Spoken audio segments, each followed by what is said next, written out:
मैनावती एक गरीब बुढ़िया थी। उसका बेटा माखन बहुत मेहनत से खेती करता था, लेकिन उसकी बहू चंचल बहुत मक्कार थी। मैनावती को आंखों से कम दिखाई देता था। इसी बात का फायदा उठाकर वह चंचल मैनावती को घर में बंद कर घूमने चली जाती थी। एक दिन चंचल घर वापस आई। बहू, तू माखन के जाते ही मुझे भूखा प्यासा छोड़कर घूमने चली जाती है। अरे माँ जी, मैं तो सारा खाना बना कर गई थी और घर का सामान खत्म हो रहा था, वही लेने गई थी। आप अपने आप खाना लेकर खा लेती। मुझे दिखाई नहीं देता, खाना कैसे लेती? ये सुनकर चंचल गुस्से में अपनी सास को खाना दे देती है। एक दिन मैनावती और माखन बात कर रहे थे। बेटा, जन्माष्टमी आ रही है। मैं हर साल नंदलाल के लिए नई पोशाक बनाती हूँ, लेकिन अब मुझे दिखाई नहीं देता। तू चंचल से कहकर एक नई पोशाक बनवा दे और दूध, दही, मक्खन और मिठाई भी बनवा देना। माँ, तुम चिंता मत करो, चंचल सब कर लेगी। चंचल पास में खड़े होकर सारी बातें सुन लेती है। अगले दिन वह माखन के जाने के बाद घर से बाहर चली जाती है और अपनी एक सहेली से बातें करने लगती है। मेरी सास ने मुझे बहुत परेशान कर रखा है। अपनी आंखों का बहाना बनाकर सारा दिन बैठी रहती है और अब जन्माष्टमी का सारा काम मेरे ऊपर डाल दिया है। मैं ये सब कैसे करूँगी? मुझे तो पोशाक सिलना आता ही नहीं और ना ही जन्माष्टमी का प्रसाद बनाना आता है। अरे, तेरी सास तो अच्छी भली है। ये काम तो घर की बड़ी बूढ़ी करे तो ही सही है। तू एक काम कर, जन्माष्टमी से एक दिन पहले किसी तरह लड़ाई करके अपने घर चली जाना। फिर देखना, तेरी सास घर का सारा काम अपने आप कर लेगी। जन्माष्टमी से कुछ दिन पहले चंचल जानबूझकर अपनी सास को खाना देने में देरी कर देती है, जिससे परेशान होकर एक दिन उसने माखन से बात की। बेटा, चंचल तो तेरे जाते ही घर से चली जाती है और शाम को वापस आती है। मैं सारा दिन भूखी रहती हूँ। ये तुम क्या कह रही हो माँ? चंचल, माँ क्या कह रही हैं? तुम घर में नहीं रहती? वाह माँ जी, मैं यहीं आपके सामने सारा दिन रहती हूँ। आपको आंखों से दिखाई नहीं देता तो मैं क्या करूँ? कुछ देर के लिए सामान लेने जाती हूँ और खाना इनके सामने रखा होता है। ये खाती नहीं तो मैं वापस ले जाती हूँ। बेटा, ये झूठ बोल रही है, मुझे इतना तो दिखता ही है। अच्छा, जन्माष्टमी के लिए आपने कहा मुझे कुछ नहीं दिखता, अब आपको सब दिखने लगा। आप दोनों यहाँ रहो, मैं अपने पीहर चली जाती हूँ। माँ, मुझे लगता है आप झूठ बोल रही हो। आपको चंचल का यहाँ रहना पसंद नहीं है। मैं आज ही इसे लेकर चला जाता हूँ। ये कहकर वे दोनों घर छोड़कर चले जाते हैं। मैनावती बैठकर रोने लगती है। अगले दिन जन्माष्टमी थी। हे भगवान, अब मेरा क्या होगा और कल भगवान का भोग कैसे लगेगा? इसी सोच विचार में रात को मैनावती रोते रोते सो गई। अगले दिन वह सुबह उठी तो उसने किसी तरह घर में और घर के बाहर साफ सफाई की। मैनावती भूखी प्यासी बैठी थी। तभी एक छोटी सी बच्ची आई। माँ जी, तुम कौन हो बेटी?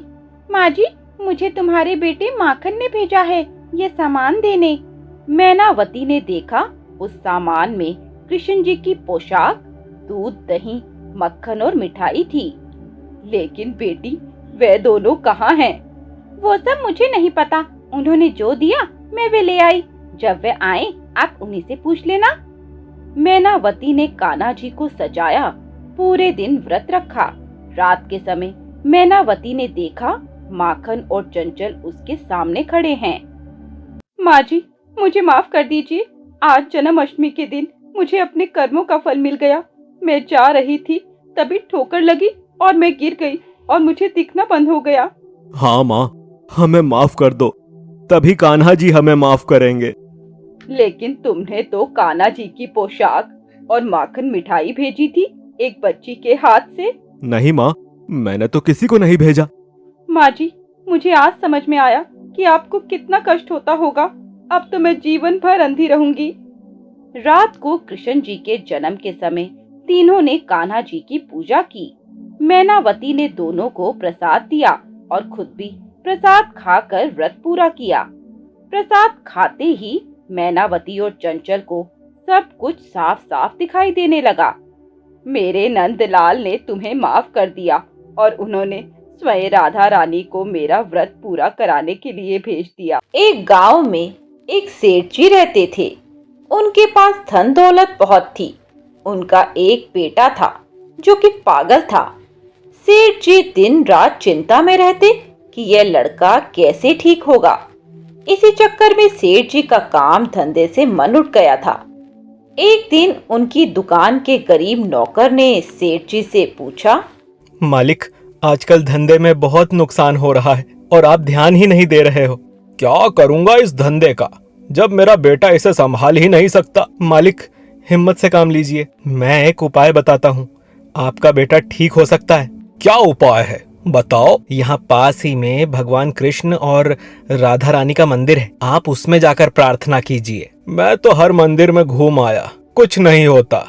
भगवान को मेरे ऊपर दया ही नहीं आती। मालिक, मेरे कहने से एक बार आप अपने बेटे को साथ लेकर चले जाइए। सेठ जी मान जाते हैं। अगले दिन अपने बेटे को लेकर मंदिर पहुंच जाते हैं। मंदिर में दर्शन करने के बाद जब वह वापस आ रहे थे तो मंदिर की सीढ़ियों पर उन्हें एक छोटी सी लड़की मिली। बाबा, आप बहुत परेशान हो, क्या बात है? कुछ नहीं बेटा, ये ले पैसे, कुछ अपने लिए ले लेना। मालिक, आपके पैसे जब आपके काम नहीं आ रहे तो मेरे किस काम आएंगे? क्या मतलब बेटी, मैं समझा नहीं। अगर अपने पैसों से अपने बेटे को ठीक कर लेते तो यहाँ कभी नहीं आते। लेकिन बेटी, तुझे ये सब कैसे पता? अरे, वो तो आपके बेटे को देखकर मैंने अंदाजा लगाया। यही पास ही बहुत बढ़िया मक्खन मिलता है। कान्हा को सप्ताह तक मक्खन का भोग लगाओ, फिर देखना। सेठ जी ने लड़की की बात को अनसुना करके आगे बढ़ने लगे। वह लड़की उनके पीछे पीछे चल दी। तभी उनका बेटा एक जगह पर रुक गया। अरे, इसे क्या हुआ? चल, हमें अपने घर पहुंचने में देर हो जाएगी। मक्खन खाऊंगा। ये सुनकर सेठ जी को बड़ा आश्चर्य हुआ कि उनका बेटा अचानक मक्खन क्यों मांग रहा है। यह तो आज तक बोला नहीं था। सेठ जी ने उस लड़की को ढूंढा पर वहां कोई नहीं था। सेठ जी जल्दी से मक्खन ले आए और अपने बेटे के हाथ से कान्हा जी को भोग लगा दिया। उसके बाद उन्होंने थोड़ा सा मक्खन अपने बेटे को खिला दिया। जब वे वापस जाने लगे तो उन्होंने देखा वही लड़की फिर से सीढ़ियों के पास बैठी है। मैंने कहा था ना, मक्खन का भोग लगा दो, अब लगातार 7 दिन तक भोग लगाना। सेठ जी कुछ नहीं बोले और नीचे आ गए। अगले दिन वे फिर अपने बेटे को लेकर मक्खन का भोग लगाने आए। इसी तरह 6 दिन बीत गए, लेकिन उन्हें कभी भी वह लड़की दिखाई नहीं दी। 7वें दिन सेठ जी जब मंदिर की सीढ़ियां चढ़ रहे थे तभी वह लड़की उनके पास आई। अरे बेटी, तुम तब से कहाँ थी? मैं हर दिन तुम्हें खोज रहा था। मैं तो यही थी, तुमने मुझे देखा ही नहीं। जाओ, जल्दी से भोग लगा कर आओ, नहीं तो सारा मक्खन पिघल जाएगा। सेठ जी उसकी बातों में इतना खो गए कि मक्खन पिघलने लगा। वे जल्दी से अपने बेटे को लेकर मंदिर में गए और राधा कृष्ण की मूर्ति के सामने मक्खन रखकर प्रार्थना करने लगे। तभी उनके कानों में हंसी की आवाज सुनाई दी। सेठ जी ने देखा वहां कोई नहीं था। उन्होंने ध्यान से देखा, राधा रानी के अंदर उन्हें वही लड़की दिखाई दे रही थी। सेठ जी की आंखों से आंसू बहने लगे। राधा रानी स्वयं मुझे मिली और मैं उन्हें पहचान न सका। कुछ देर तक पूजा करने के बाद वे मंदिर से बाहर आने के लिए निकले तो देखा उनका बेटा ठीक हो चुका है। वह बहुत समझदारी से लोगों से बात कर रहा है, उन्हें मक्खन का प्रसाद बांट रहा है। पिताजी, मैं ठीक हो गया। वही लड़की आई थी, उसने मुझे मक्खन खाने को दिया। उसे खाते ही मैं ठीक हो गया, लेकिन वो पता नहीं कहाँ चली गई। अरे बेटा, स्वयं साक्षात राधा रानी आई थीं। तुझे उन्होंने ही ठीक किया है।